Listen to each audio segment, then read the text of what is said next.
Wesh l'équipe, ça dit quoi? C'est quoi ce mood de fou là? On est le 31 octobre 2023, tu connais, c'est Halloween. Qui dit Halloween dit thread d'horreur, 3 threads d'horreur, mais avant tu lâches ton like. Pour cette première histoire, on va parler de Mia. Mia qui est âgée de 13 ans est amie avec Cassandra qui vient de déménager avec ses parents dans une nouvelle ville située à 15 minutes de chez Mia. C'est une ville fantôme avec une minuscule épicerie, un bureau de poste et une école. Cette ville est tellement isolée de tout, c'est une ville fantôme vraiment, elle est tranquille mais... faut y aller doucement. Tellement tranquille qu'il y avait zéro voiture, il n'y avait même pas un mec qui se promenait dans le village. Un soir, lors du déménagement, alors qu'elles déballent les cartons, elles ont entendu frapper à la porte un mec. Il s'agissait d'un homme de grande taille avec un fusil de chasse à la main, pour dire que ça rigole pas là-bas frérot. Il y a personne, mais t'inquiète que ils sont présents, les mecs, ils sont énervés, tu vois ce que je veux dire.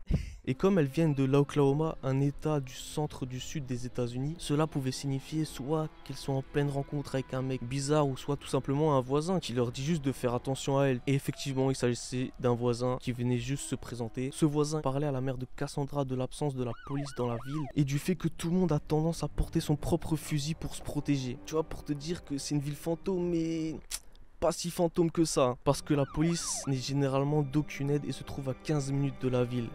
Ainsi que certaines zones de la ville pouvaient être dangereuses et que la mère de Cassandra devait garder une arme sur elle. Frérot, c'est une singerie à ce moment-là. Dans cette ville, il n'y avait pas de service, pas de câble, il n'y avait rien d'autre à faire à part se promener, tellement c'est une ville fantôme. Les moments où Mia et Cassandra sortaient, c'était pour se rendre à l'épicerie, acheter des snacks, jouer sur le terrain de l'école. La plupart du temps, il n'y avait pas une seule voiture ou même pas une seule personne, mais juste le vendeur de l'épicerie à chaque fois qu'elle marchait dehors. Un jour, le père de Mia l'a emmenée chez son amie Cassandra. Ce jour-là, Mia explique qu'elle avait mal au ventre, mais malgré cela, elle avait quand même envie d'aller voir son amie, ce qui est logique. Donc, elle s'y est rendue. Elle avait un sentiment terrible et maintenant qu'elle est plus âgée à l'heure actuelle, Mia a connu de graves problèmes d'anxiété et ce jour-là, elle était très anxieuse. Il n'y a plus de feu. Elle était très anxieuse et ne savait pas pourquoi elle se sentait comme ça. Il y a des jours où tu te sens mal frérot. Lorsque les filles sont arrivées, elles ont passé du temps avec un vieil ami qui avait été transféré dans cette école un an auparavant. La soirée passe et ce vieil ami rentra chez lui. Après son départ, elles sont restées assises sur un banc pendant un bon moment. Et vas-y, tu connais, quand t'es assis, tu parles, tu prends des selfies, tu kiffes ta life, tu vois, surtout avec ton pote et tout. Quand tout à coup, il y a une camionnette qui s'arrête devant le parc. Mia ajouta que son amie Cassandra, elle portait beaucoup plus ses couilles que Mia parce qu'elle les a jamais vraiment porté ses couilles. Elle a toujours flippé. Putain ouais, j'ai vu un truc passer là frère. Je peux te dire qu'on est le 31 octobre, à tout moment il y a Freddy le gris de la nuit qui arrive ou Jason. Il me découpe pour une raison que Mia ignore. À cette époque, elle a simplement supposé qu'il s'agissait d'une famille qui venait jouer et son anxiété s'est dissipée. Ouais frère, c'est pas parce qu'il y a une camionnette qui s'arrête là que forcément un tueur il va venir, il va te découper. Tranquille zen, fais ta vie, profite avec ton pote. Mais son amie par contre, Cassandra, a eu son tour de frayeur. Ça veut dire que même si Cassandra elle porte ses couilles, là elle a vraiment flippé. Elle a tout de suite su qu'il y avait un mauvais pressentiment lorsque la camionnette s'est arrêtée et vu qu'elle était prête à partir. Ça veut dire que le moteur il continue de tourner. Elles ont donc décidé de rester pour voir qui c'était avant de s'enfuir. Logique. Bien sûr, comme dans les films, hein, les deux mecs sont sortis de la camionnette, ils ont foncé sur Mia et Cassandra. Les deux amis ont immédiatement commencé à s'éloigner. Ils ont essayé de les suivre et de les attraper. Elles se sont mises alors à courir et les mecs sont remontés dans la camionnette et se sont mis à les suivre. Waouh, course poursuite et tout frérot, c'est chaud. Sous pleine nuit, dangereux. Malheureusement, les mecs ils ont réussi à rattraper les deux filles. Ah, force à vous. Elles ont couru aussi vite que possible. Elles ont remonté la route pour se rendre à l'épicerie vu que c'était le seul truc ouvert dans ce putain de village. Horrifiée lorsqu'elles sont rentrées à l'intérieur, Mia elle pouvait même plus parler tellement elle était choquée de ce qui s'est passé. C'est vrai, t'es assis, t'es posé, tu passes un bon moment. Là d'un coup il y a une camionnette qui s'arrête en plein milieu d'un parc. Deux mecs foncent sur elle. Alors elles ont pu rentrer chez elles chacune. Elle a capté que tout ce qu'elle a ressenti depuis le début de la journée avait un sens. Le mal de ventre, tout ça. Elle savait que la journée elle tournait pas rond. En grandissant, la mère de Mia regardait toujours True Crime, une petite émission à la télé qui parle des... Bref. Et parfois elle forçait Mia à regarder avec elle. Alors elle a toujours eu très peur de se promener la nuit ou toute seule. Mais avec cette même peur, Mia pensait que cela pouvait jamais arriver. Frérot, tout est possible. Elle ajouta que la camionnette qui était garée de l'autre côté de la rue a fini par partir finalement après qu'elles se sont introduites chez l'épicier. Les deux amis sont donc rentrés chez elles, chacun chez soi, sans pouvoir appeler quelqu'un, pensant que les mecs pouvaient les attendre à chaque coin de rue parce que ok il part mais ça se trouve le mec il se met là, il attend que tu sortes. il vient et te ramasse. Mia expliqua que c'était le jour le plus effrayant de sa vie et qu'elle a jamais parlé de cette histoire à quiconque pendant des années. Ce qui était stupide de sa part, mais à 13 ans, tu connais, t'as pas envie de dire tout ce qui se passe et tout, tu veux pas faire peur les parents, tout ça. Je peux comprendre. Il y a vraiment plus de feu par contre. Aujourd'hui, Mia va bientôt avoir 21 ans et cette histoire l'empêche encore parfois de dormir ainsi que de l'empêcher d'imaginer ce qui aurait pu se passer ce soir-là. Si elle se serait fait capturer ou même ce que les mecs auraient fait avec ces deux filles, ça on peut pas savoir. Faites attention à vous quand vous sortez, écrivez toujours un petit message à vos parents ou quoi pour dire où vous êtes. On sait jamais, il peut se passer des dingueries, mais on n'est pas prêt. Donc vaut mieux vous avertissez vos parents et tout, comme ça ils savent s'il y a un problème et ça vous aider. On sait pas frérot. On va un peu crescendo, là c'est la deuxième histoire. Et je peux te dire qu'on entre dans le vif du sujet si tu vois ce que je veux dire. Cette histoire concerne Simon qui explique que cette dernière date de 2021, donc il y a 2 ans maintenant. Tout commence pendant les vacances d'été et comme tous les ans, il se rend à Arcachon avec sa famille durant une semaine et faisait plusieurs activités comme du surf, de la pétanque, du tennis, du foot. En gros, il s'amusait avec sa famille comme chaque année et ça fait plaisir, c'est la régalouse. Un soir, il est au restaurant avec sa famille et des amis. Simon remarque qu'un homme seul le fixe avec un regard très froid pendant un long moment. Il se dit c'est rien, qu'il n'allait pas prêter attention, tout ça, mais 10 minutes s'écroulera et l'homme arrêta et part du restaurant. Simon n'y prête pas attention car il est en famille donc il se sent safe, il se sent tranquille. Il se dit, y a pas de souci, t'inquiète. Après le restaurant, il est l'heure de rentrer. Il voit qu'à côté de sa voiture, il y a une autre voiture avec le moteur et les phares allumés qui restent sur place. À cause des phares allumés, il ne pouvait pas distinguer la personne présente dans cette voiture. Ça veut dire que ça pouvait être n'importe qui. Mais tu te doutes bien, tu le sais. Pendant que Simon se rend chez lui, il voit que derrière, il y a une voiture qui le suit. Il dit rien pour pas faire peur à tout le monde et a bien fait de ne rien dire. Car la voiture tourne juste avant la ruelle où il logeait en fait. Tout simplement. Maintenant ça y est, Simon et sa famille sont arrivés, tout le monde se couche. Simon se prépare pour aller se coucher et en rentrant dans la chambre, il remarque directement une chose. La fenêtre est ouverte. Il panique pas, il se dit qu'il a juste oublié de la fermer, il n'y a pas de souci, ça arrive à tout le monde. Donc il la ferme. Il va se coucher. Pendant son sommeil, il entend une respiration qui vient en dessous de son lit. Il pense alors rêver, mais il vérifie en arrêtant tout simplement de respirer. Mais il y avait bien quelque chose ou quelqu'un qui respirait en dessous de son lit. Oh, ça me donne la chair de poule. En plus, là, vous savez pas, mais j'ai plus de feu. Je suis dans le noir, il y a juste une lumière qui m'éclaire. Et si je disparais, vous savez pourquoi. Il tenta de se calmer et eut l'idée d'aller chercher sa mère en lui expliquant avoir vu une araignée dessous de son lit. Chose très probable, mais une araignée qui respire ? Bizarre mon ref. Parce qu'il était pas sûr à 100% qu'il y avait bien quelqu'un, mais t'entends une respiration.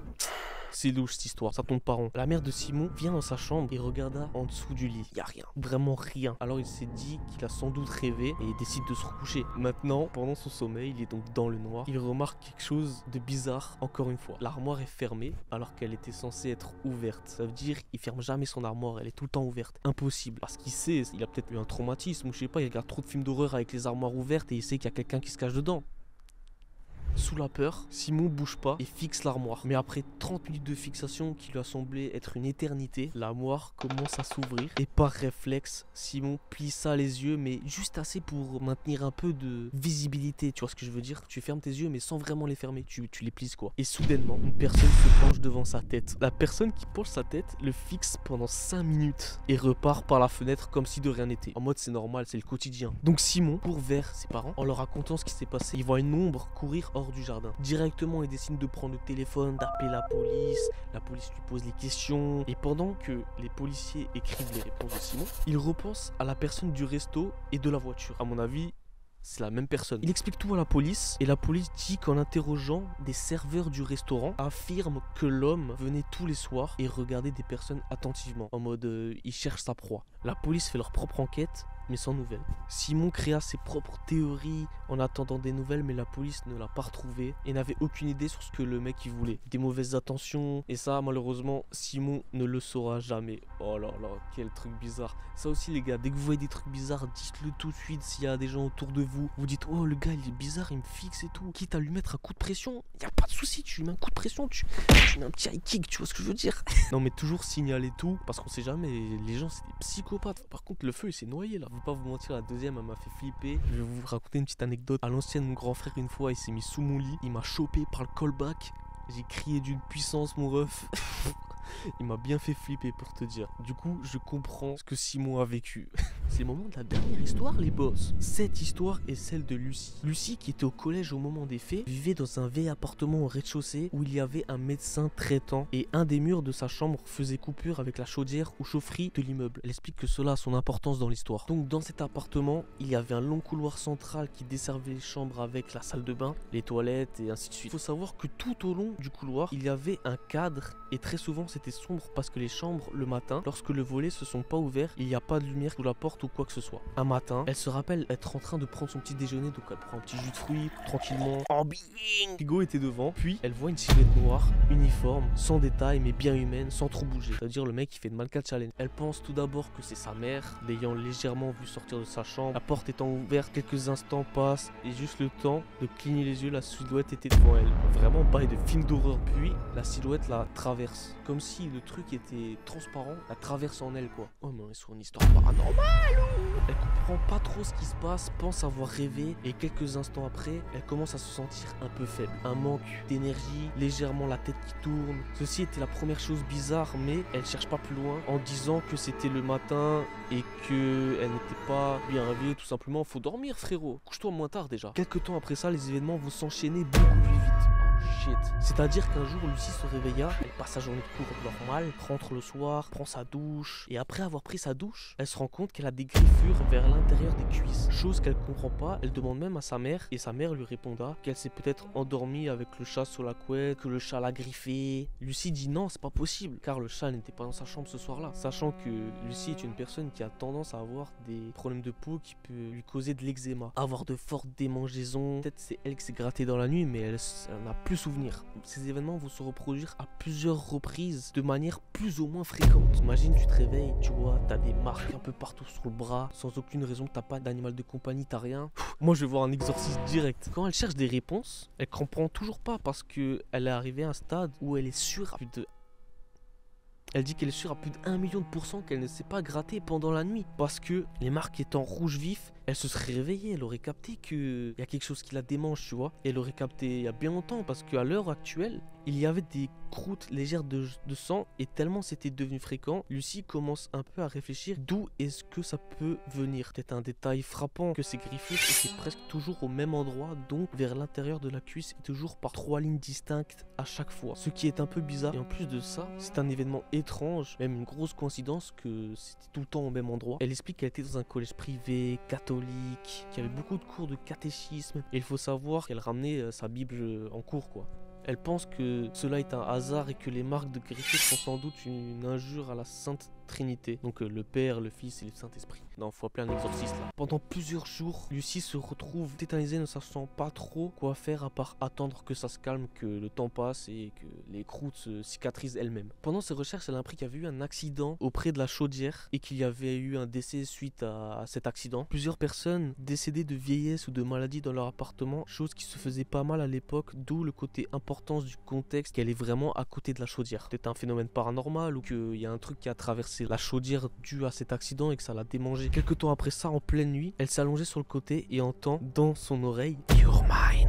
Tu es à moi en français, suivi d'un coup brutal entre les côtes qui l'a fait sursauter et avoir à la limite un bond en dehors de son lit. Non mais là faut vraiment appeler un exorciste, je le dis depuis le début. Directement, t'allumes la lumière, plusieurs minutes passent, le temps de se calmer, minute qui fut très très longue d'après elle. Normal, t'es tétanisé, tu sais pas ce qui se passe, tu viens de vivre un phénomène paranormal, j'ai envie de te dire normal. Mais finit par refermer les yeux, exténuée par la suite de cette histoire, elle a déménagé peu de temps après pour donner suite à un projet de vie, mais rien à voir avec les événements qui se sont déroulés. À l'heure actuelle, elle a 20 ans. Les faits se sont passés quand elle avait entre 13 et 14 ans. Lucie explique que c'est des trucs auxquels elle croit pas trop, le paranormal, tout ça, qu'il y a peut-être une vie après la mort. Elle a rien eu de bizarre plus tard. Elle pense peut-être que c'est un réceptacle lors de ces événements. La meuf, elle a vécu un truc paranormal, vraiment. À mon avis, il y avait un esprit dans cet appartement-là. Il voulait pas la laisser tranquille. Je vais lui mettre un petit coup de pression, tu vois comment?